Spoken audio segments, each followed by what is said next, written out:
జున్ను పాలతోటి ఆవిరి జున్ను ఎలా తయారు చేసుకోవాలో చూద్దామండి. ఈ గ్లాస్ తోటి 4 గ్లాసులు పాలైనాయండి. పావు కేజీ బెల్లం తీసుకున్నానండి. కొంచెం బెల్లంలో పాలు పోసుకొని, బెల్లం అంతా కరిగిపోయిందండి. ఇలా పాలని వడకట్టుకోవాలండి. మిరియాల పొడి వేసుకోవాలండి. కుక్కర్లో కొంచెం వాటర్ అడుగున ఎక్కువ పోసుకొని గిన్నెని కుక్కర్లో పెట్టేసుకొని స్టవ్ వెలిగించుకొని మీడియం ఫ్లేమ్లో పెట్టుకోవాలండి. కొంచెం మధ్య మధ్యలో ఉడికిందో లేదో చూసుకుంటూ ఉండాలండి. జున్ను ఉడికిపోయిందండి. నాకు 25 మినిట్స్ పట్టింది. ఇదిగోండి, చాకుతోటి ఇలాగ చూసుకుంటే మనకి ఏమీ చాకు కానట్లేదు కదండి. చక్కగా ఉడికిపోయింది. గేదె వీనిన మొదటి రోజు రెండో రోజు పాలల్లో అయితేనండి కొంచెం ఎక్స్ట్రా మామూలు పాలు 1కి 2 కలుస్తాయండి.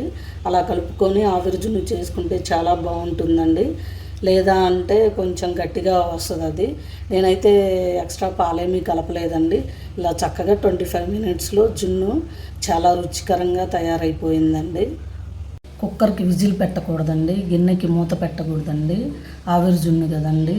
ఇదిగోండి, చక్కగా చాలా రుచికరంగా, చాలా టేస్టీగా, సూపర్ టేస్ట్గా ఉందండి.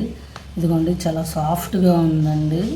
తప్పనిసరిగా ట్రై చేయండి. Like, share, comment, subscribe friends.